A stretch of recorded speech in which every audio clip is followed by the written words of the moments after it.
And today we have with us Marianne Della Croce, who I just met on Zoom today from the Thomas Moran Mary Nimmo House and Studio.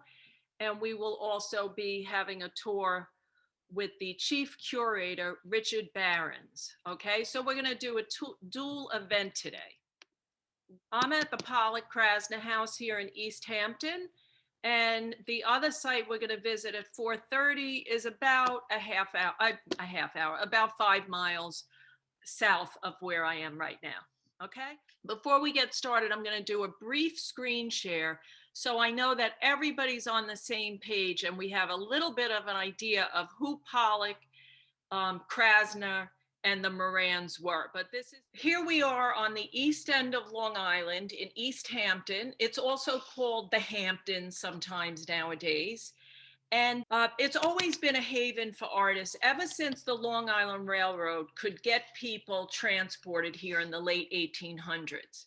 And it's a spectacular, beautiful, beautiful area because it's surrounded by water, bays, oceans, inlets. So the light is incredibly bright. I especially like this program today because it's a really good comparison. What do these artists have in common? Okay, they're both inspired by nature, but they take very different approaches. Thomas Moran is looking at the view of nature and actually painting what he sees. It's representational painting. He's representing a view that's outside himself. And of course, this is imbued with emotion and spirituality. So here is Mary Nimmo. And like Pollock, who was married to Lee Krasner, these women are really noted, accomplished artists. You could say these couples were very accomplished artists. And in both cases, the women weren't well known throughout history because women were not written into the history books. So we are making these women more visible today. So here's Pollock and Krasner in the barn studio where I am. And Pollock has a completely different approach to painting. He's not painting what he sees outside himself. He's painting his energy, his emotions, his dreams, and he's literally letting it flow from a stick. He's completely using new materials, house paint. He's not even touching the painting. And of course, he takes the painting off the easel and puts it on the floor. And there's Lee Krasner sitting behind him. Pollock said, "I am nature." Hans Hofmann had said to him, why don't you paint nature? And he responded, "I am nature," right? He is the forces of nature and they're flowing through him as he's painting. He's also called an action painter because the painting shows his action. This one is by Lee Krasner, her famous collage technique where she would cut up or rip up her former paintings and then reassemble them to make a brand new collage. This one is called Bald Eagle. And it sort of suggests flight or autumn without a literal representation of birds or leaves, right? As abstract expressionists. Pollock and Krasner, in terms of time period, were working here. They came out here in 1945. And this group of artists known as the abstract expressionists sprung up during that period, the 1940s into the 50s, and they put America on the map as the art capital in the world. It all happened right here on the East End. So let's take a look at what's in their barn studio, and then we'll go outside. I'll quickly tour you through the house. So here I am. This first room is used mainly for storage. So you have painting racks and Lee Krasner's painting cart. Lee and Pollock didn't paint in here at the same time. There's a small room upstairs in the house that Pollock painted in the first year. Then he came to the barn and Lee used that room upstairs. And after his death in 1956, a year later, Lee came in here to paint. So there's some strange things. There's this skull. And Pollock took that from the Art Students League in New York City, where he was studying with Thomas Hart Benton. And of course, the artists were learning anatomy, drawing the human figure. So when Pollock and Krasner both started out, they were drawing representation and painting representational traditional subjects.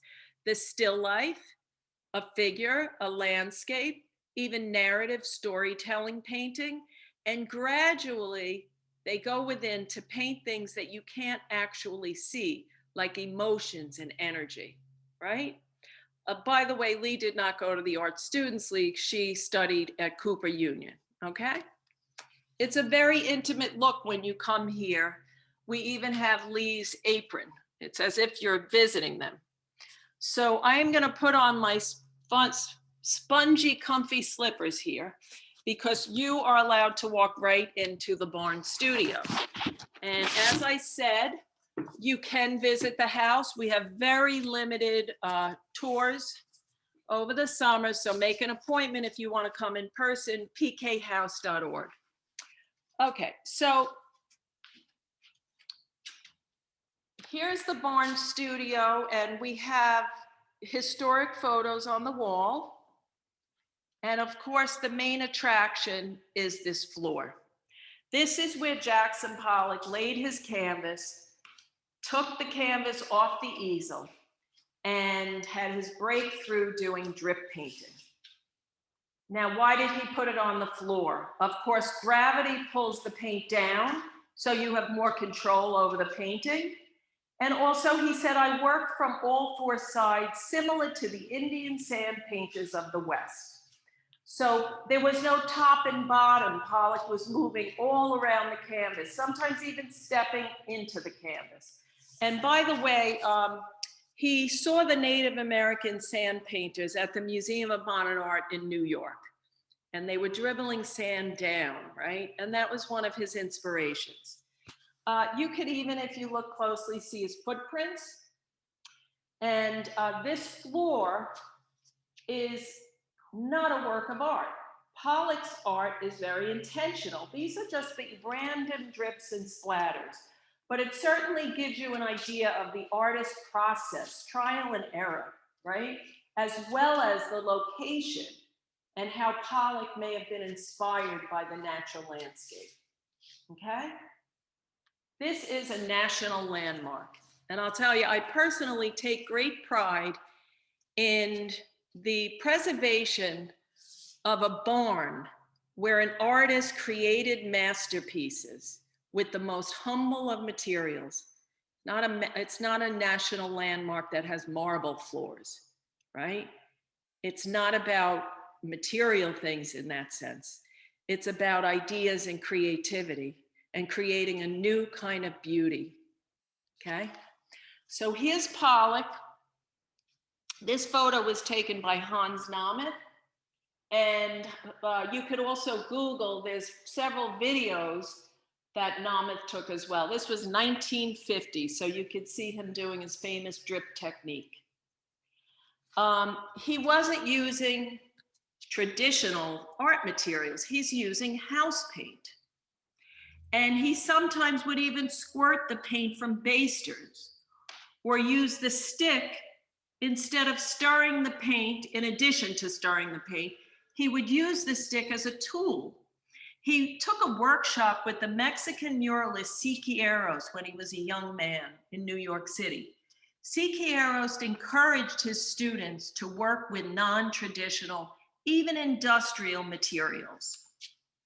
However, Siqueiros was painting murals and representational images, and so was Pollock at that time, but Pollock had a breakthrough where he's creating 100% abstract art.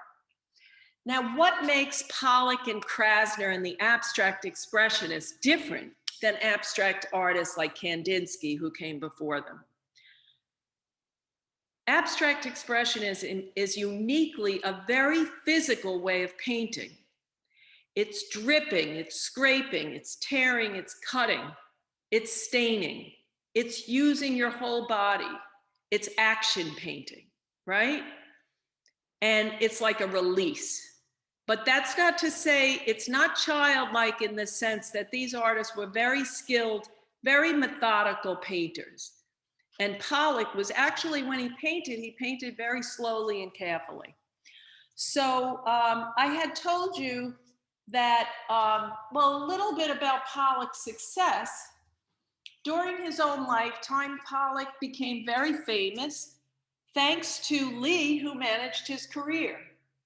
And this is Life magazine, 1949. Is he the greatest living painter in the United States? So he was very famous. Whoops. And Lee negotiated with Peggy Guggenheim, the art patron, to give him a monthly stipend so he could work here and he didn't have to worry about money. Pollock was the primary breadwinner in the family, the couple. And Lee also negotiated with Peggy Guggenheim so they could buy this house. So everything was going well. You might say they are the epitome of the American dream. They have a house, a car, property, 1.56 acres, right? Everything is going well. However, sadly, Pollock was an alcoholic. He was sober for 2 years when he made his great works. And then he started drinking again. No one knows why exactly. And he did fall into a deep depression. And the last year of his life, he wasn't even painting. His behavior was also erratic at that time. But it's a myth that alcoholism fuels creativity. No, it actually really doesn't. Alcoholism destroys families and it makes a person very ill. It's a disease, right? And that was the case with Pollock. Pollock started a marital affair with Ruth Kligman. You can imagine the stress on Lee. She went to Paris to take a break. She was going to come back, but sadly, while she was away, Pollock invited the mistress, Ruth, who invited her friend Edith Metzger, to get into the car and go to a party.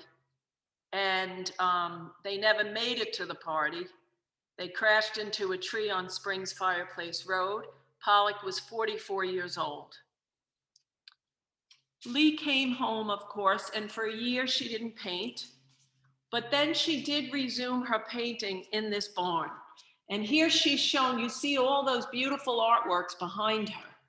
She pinned her canvases to the wall, and she, like Pollock, was an action painter. Look way up there, see the splats? She was around my height. How'd she get up there? Well, the movement of her body and her brushes, it was like a dance of paint. Occasionally she would use a ladder, but she preferred using her entire body. Lee became a successful artist in her own right, and she lived here until she was an older woman. And before she died, she arranged that this would become a museum under the auspices of Stony Brook University. And after she died, after this became a museum in 1987, the conservatives came in here. You could see in this photo, the floor was covered with boards. You see that? The conservatives peeled off the paper, and underneath was Pollock's floor, preserved forever.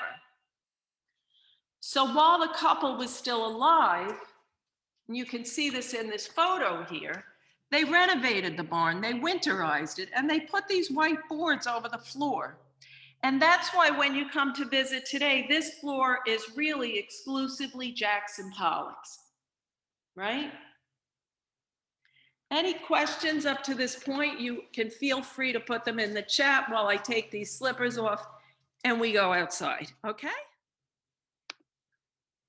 I'm not clear who put the covering. Yeah, Pollock and Krasner put the floor covering on there when they were still alive, okay? And then it remained that way. Lee was working in there and the floor was covered. They put it to renovate. You know, they winterized, the barn was just like a shell, right? So they fixed it up. Okay, and it remained there. And I'll show you the boards, just a little trivia.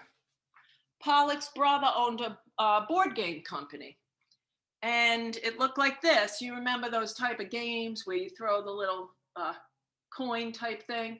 Well, it went out of business, so they were left with all these boards, and they used them, they painted them white, used them to make floor tiles, and you'll see actually upstairs in Lee's room, the same boards were used.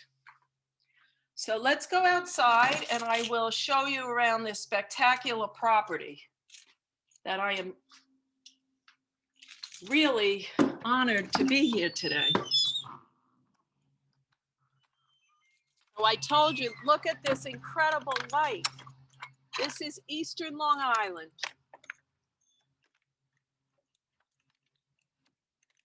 Now, let's picture this. When they moved here in 1945, this really was pretty much what it looked like. It was, but the surrounding area was different in that it was very, very rural.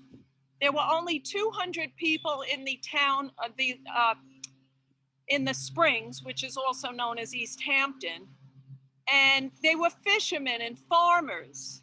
And then there were these artists who were coming out here, buying houses, buying property because it was really inexpensive. All this property and the house they bought for $5,000.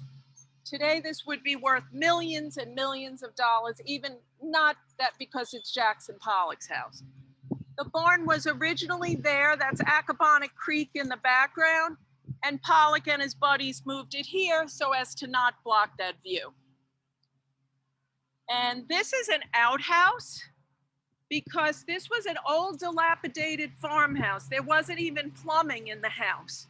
So this was tough living. Lee said it was the hardest year of her life when she moved here. She was a city girl, born and raised in Brooklyn. So, you know, but there were many advantages for artists here. In addition to the spectacular beauty, they had more space, right? They could hop on a train and get right back to New York City. And there was an overlay of an art community here of dealers, collectors, artists. So it's perfect, really. And it's affordable, right? You could still have a bohemian life here back then. So here's the house. And of course, they fixed up the house. They put bathrooms in. And this house is renovated. I mean, it's restored to the point where Lee lived here because she was the last one living here. But many of the things were here from when Pollock was here. So I'll show you some of the art. We don't have a collection of like, you know, really famous artists on the walls, like the Friends, like de Kooning and all these people.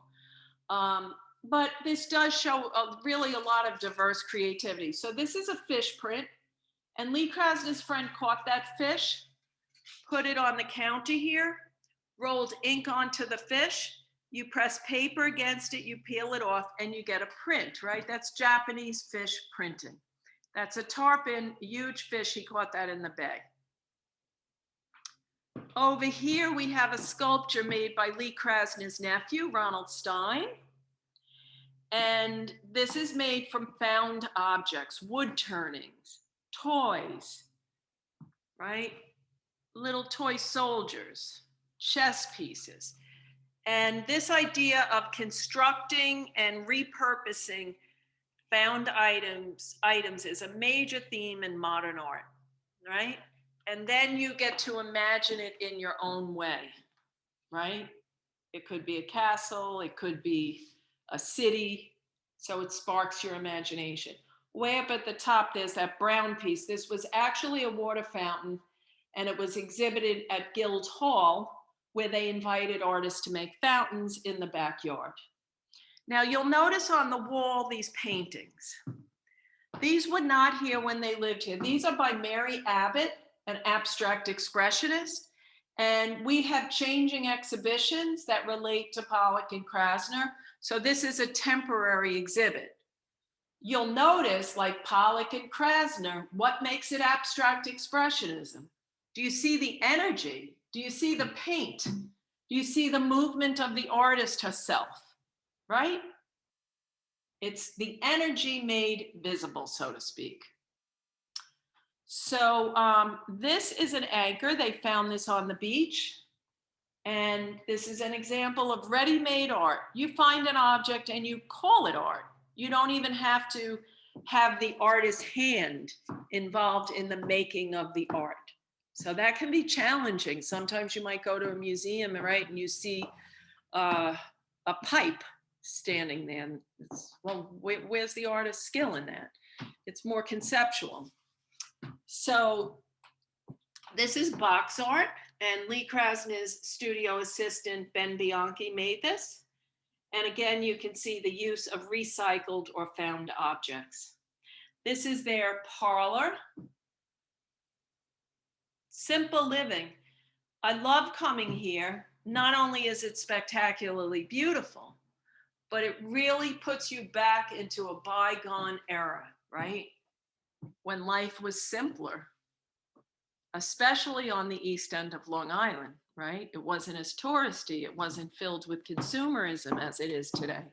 It's still beautiful, and I'm thankful to be here.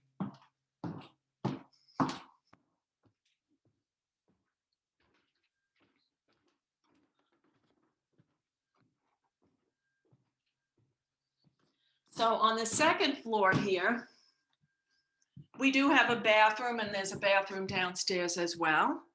And this is the guest room, and you can see those two twin beds.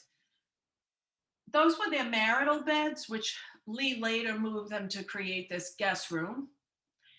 And this was the master bedroom.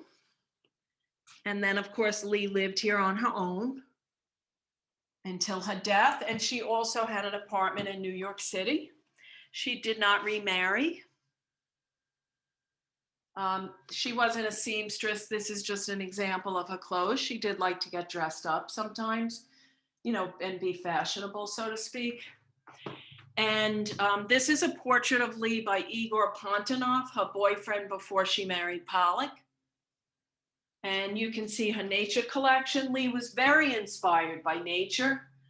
And like I said, like Pollock, she didn't copy nature, right? She painted the energy of nature and sometimes the forms of nature, but in an abstract way, simplifying shapes, simplifying colors, similar to Matisse. This is the small room that Pollock painted in the first year, and then Lee painted here. What's special about this room is this amazing, amazing view. Look at that. See that? And all that land that goes, that brownish land that leads up to Accabonac Creek, today that's a nature preserve. And Lee Krasner donated that. So she had incredible foresight to create the study center, to create the, you know, to donate to the nature preserve, and also to create an endowment where artists can apply for grants to support themselves, and that grant is active today. So if you're an artist, you can Google a Pollock Krasner grant, and it'll bring you to the application.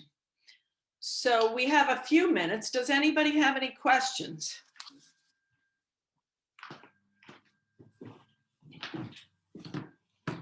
Ideas?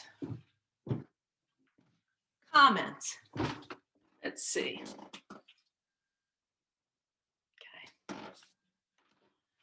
Well, I am extremely grateful today to collaborate with the Moran studio and house. I went there over the winter to see their Victorian holiday exhibition, and I was blown away. I had never been there. And I think Richard must have been like, what's wrong with this lady? I just kept saying over and over again, I can't believe this. I can't believe how good this is. So I can't wait to go on the tour. We're going to virtually Zoom over to the Moran studio and house. And Mary Ann, would you like to introduce Richard? Absolutely. Thank you, Joyce. And thank you, everybody, for joining us today. As with the Pollock Krasner studio, we are giving you an abridged version of our tour today. We'll be open July 1st for our regular 1-hour tours. And so if you'd like to purchase your tickets, we are requiring advanced registration for that. You can visit our website at easthamptonhistory.org. The Thomas and Mary Nimmo Moran studio is operated by the East Hampton Historical Society. And it's my pleasure to welcome our Chief Curator, Richard Barons, who'll be giving us the tour today. So just allow us to pivot a second. Okay.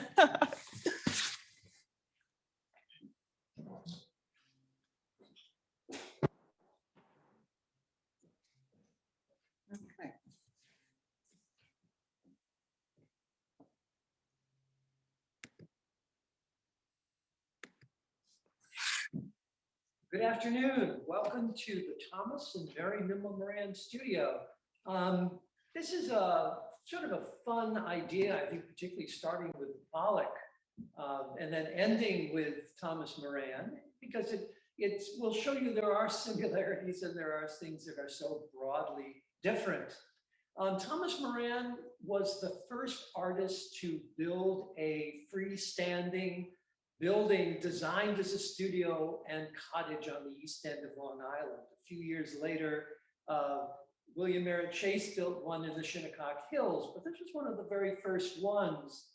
And after the Civil War, there was a movement towards somehow finding something that was positive after such a devastating war. So many, brother fighting brother, et cetera, et cetera.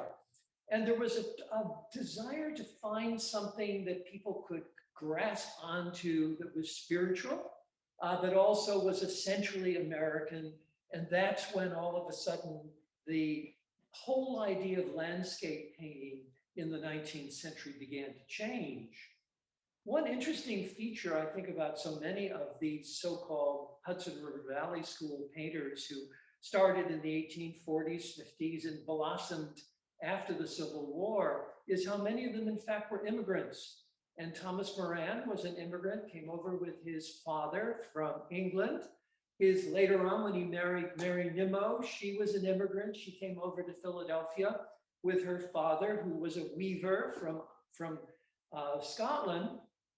So we have these people who are thrilled to be in America and also are interested in visual arts, usually going to the Pennsylvania Academy of Fine Arts, or some of them, like Moran, studying with his brother, who became a famous painter really before young Moran was a teenager in Philadelphia, that they looked at the landscape.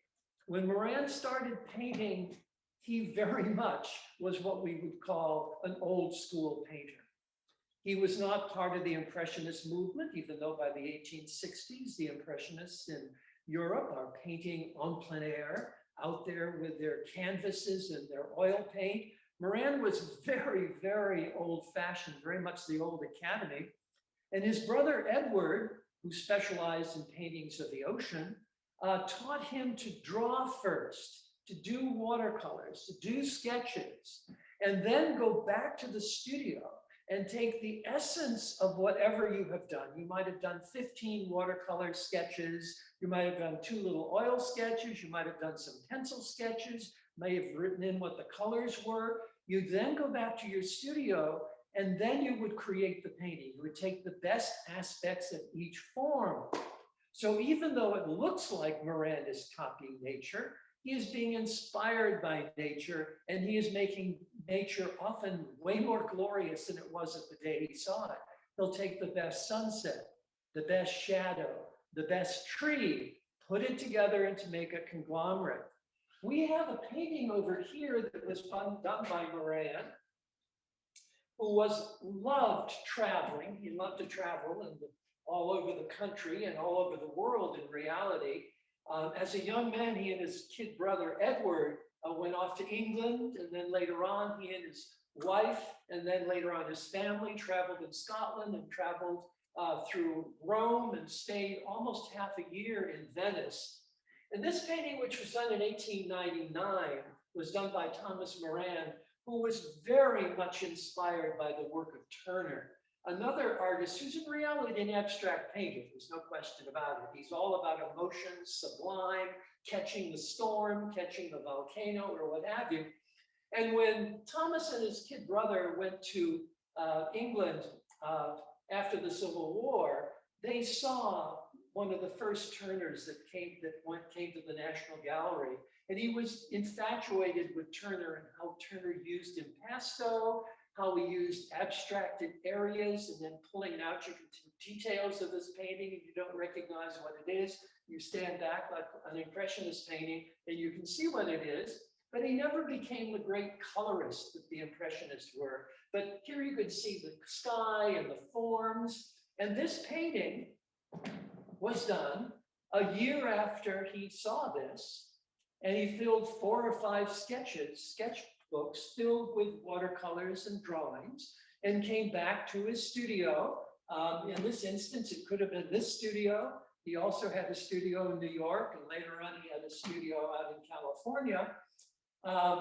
And he was very successful. He was very successful before he built this studio. He had been most famous for going out west and going to the Grand Canyon and being the first visual artist to go to the Grand Canyon.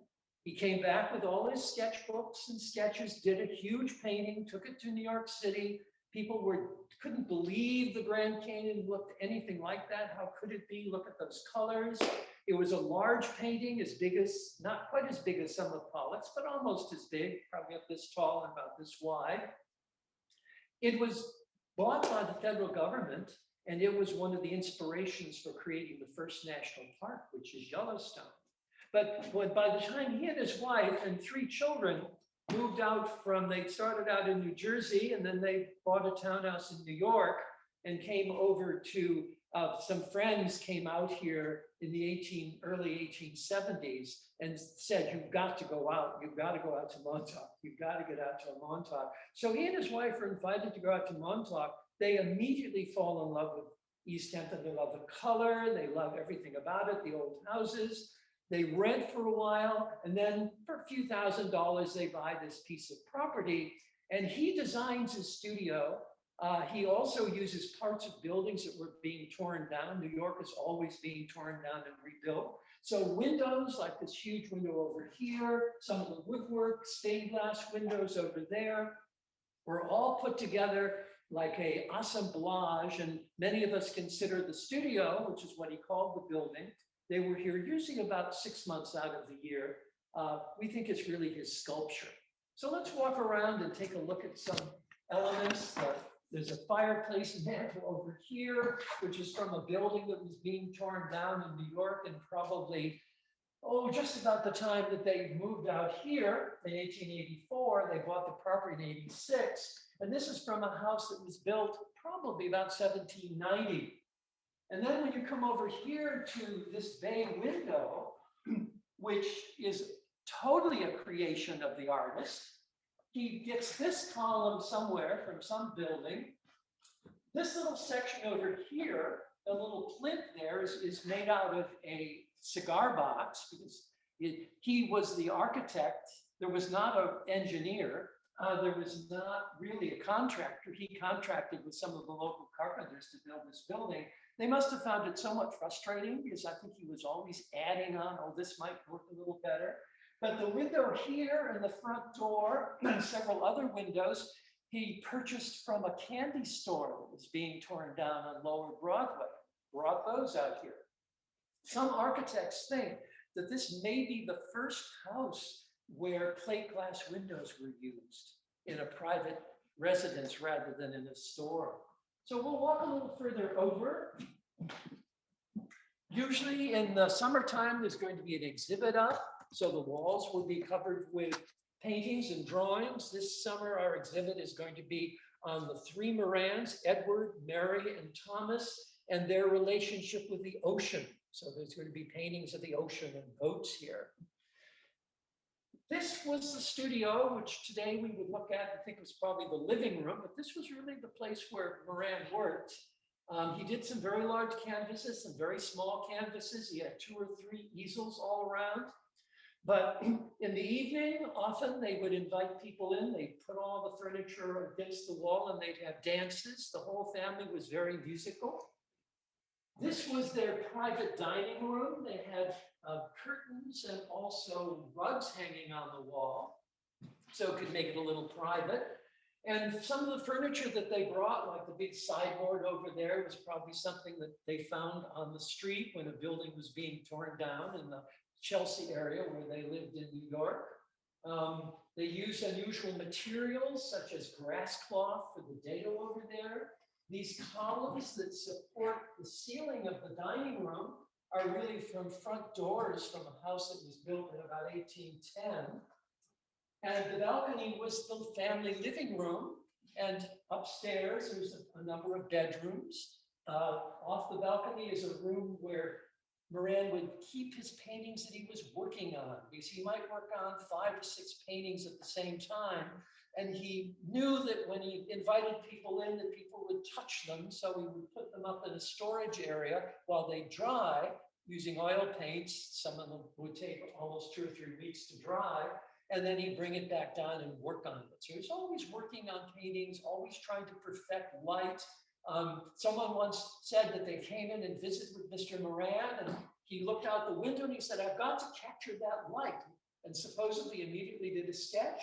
And then the gentleman who left us this interesting story said he came back in a few weeks and there was the painting with the sky that he saw from the window. His wife, Mary Nimmo Moran, was extremely talented. We don't really know if anyone knew at the time that she was quite talented, but she was. And how did he find out? After he married her, he had so many jobs. He was making money both being an easel painter, but also during that period, he was an illustrator.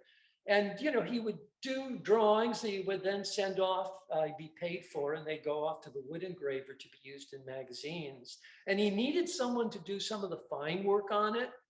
So he taught her how to draw, then he taught her how to paint. He said he was very impressed. And she very quickly adapted to a form of art that probably she didn't enjoy oil painting and watercolor as much as she loved etching.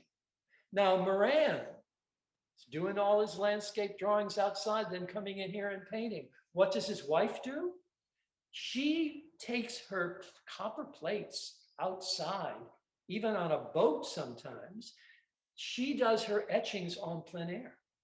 So they have a freedom and a vitality that sometimes people don't find in the finished work of Moran. And it's funny, every once in a while, Moran would do a painting where there was a little more impasto, it was a little more impressionistic. And the critics would always stamp on him saying, "No, don't do that," you know, so it is a living after all, right? So when they built the studio originally, for the first couple of years, there was no kitchen. As they began to entertain more, as their kids and their cousin and other relatives, in 3 generations, there were 20 artists in the Moran family. A lot of people coming to visit. William Merritt Chase was a good friend, and you can just go down the list of artists from the period, and either they knew one another in New York or they knew one another out here. So he put a kitchen on, and you go through this sort of funky little space here. And this area back here is the kitchen. Now, we don't show you a kitchen with a stove in it. We think that there are other historic sites around here that you can see a Victorian kitchen in. We need a space because it's a home. It wasn't built as a museum. We need a space to show off the artwork, just like at the Pollock Krasner. And so that's why we did not put the kitchen back. It had been taken away. Obviously at Pollock Krasner, the kitchen is still there, so obviously we keep it. But in our instance, we had the pleasure of not having to think about the kitchen. So the windows, the floors, and everything is what the kitchen would have looked like, but we use it for display space. And it's really a great place for etchings, because etchings are something that you really need to get up close to experience. And let's take a little, let's not look at this one.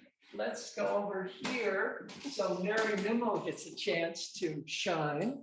And here is Napheeg from Fresh Pond, done by Mary Nimmo Moran in 1884. And it's I think one of her most superb etchings with this old bridge. And because she had learned etching from her husband, not at a school, she tended to experiment more, like putting a lot of ink on and then brushing off some so you get some of the color here, and then carefully keeping areas very dark. And then sometimes she would do a print where she would darken the sky. It would be the same plate after all. And like most printmakers of this period in the 1880s, Mary Nimmo Moran dies in 1898. Her husband dies in 1926. She did not number prints. We have no idea how many etchings there were in this particular edition, but we do know that we've seen 4 or 5 of the same etching, and oftentimes the colors are slightly different. Sometimes the ink is blacker. Here it's more brown. And then look at the one below, which is a tiny version of a larger etching that she did, which was called Twilight, East Hampton, done in 1882 when they were renting out here in the summer, not when they already had a studio. And the print was so popular that when she was invited to join the New York Etching Guild, they chose this print for her to make a miniature version as a Christmas gift for their members. And this is, tiny, tiny, and has all this wonderful, lustrous, tones and colors of a sunset. So we would like to invite you to come and see us. We have a Victorian garden. There's some outbuildings which are somewhat entertaining. One thing we have here is an etching press, very much like the one that the Morans would have used. We think that they did most of the printing in the New York studio, but this one is of the 1860-1870 period. And we'd love to have you come back.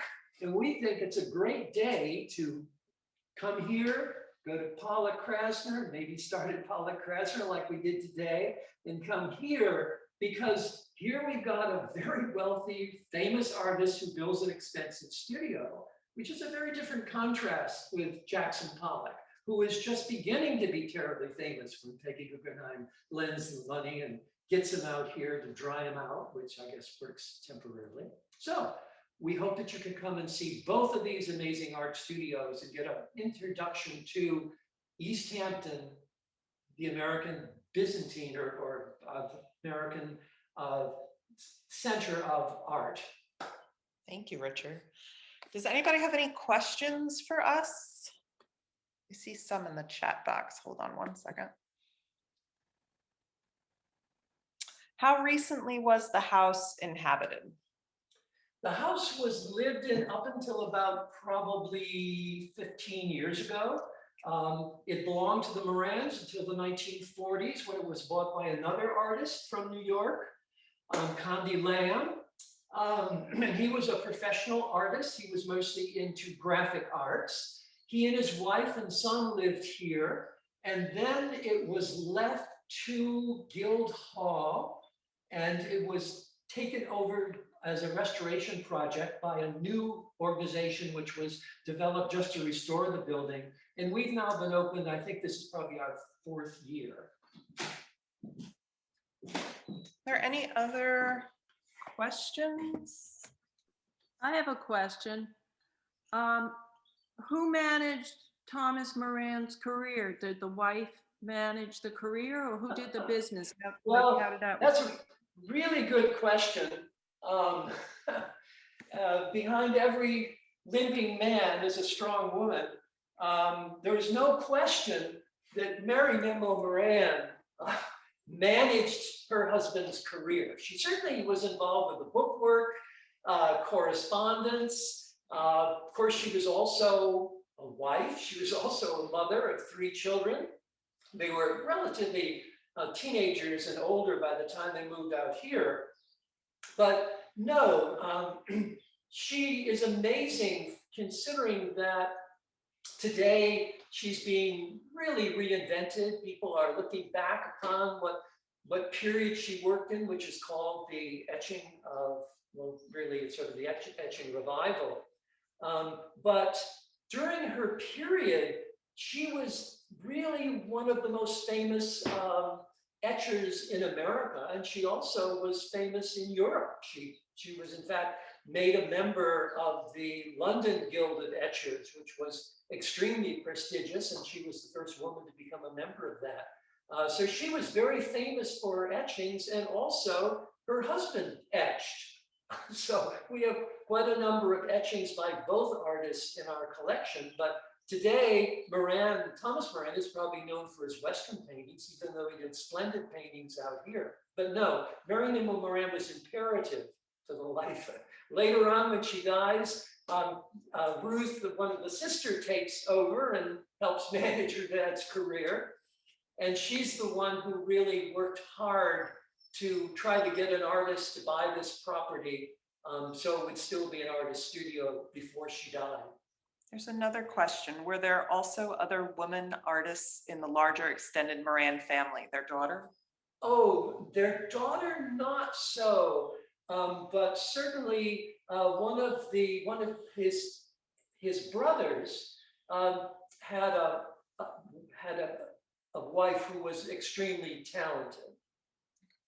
And there's some other sketches. I mean, we know that a number of the Moran women sketched, but more often than not, they seem to have, given that up when they married, except in this instance. And also, it's interesting to note that one of Thomas's brothers became noted only as an etcher, Peter, and another became one of the most famous photographers of the period. In fact, ended up going on expeditions out west long after Thomas Moran's first expedition.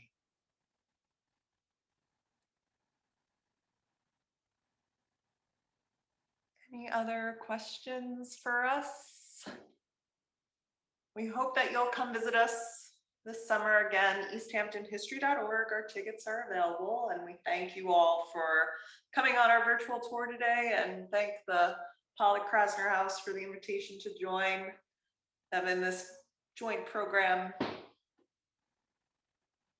Thank you. Thank you so much, Richard. That was so good. You were fabulous. We're mutually flattering each other. Well, this was just a win-win because these sites are amazing.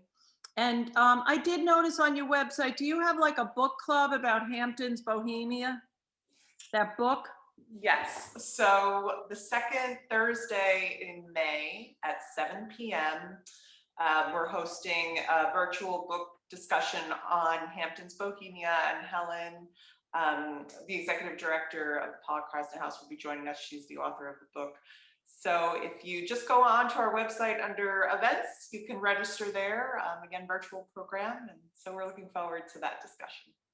So nice meeting you. I hope that we meet in real life one day. Yes. And thank you again. And I think the Hamptons Bohemia is a really good follow-up, because it's really about the history of arts in this area. So it's a great tie-in. So have a wonderful day, everyone, and thank you again.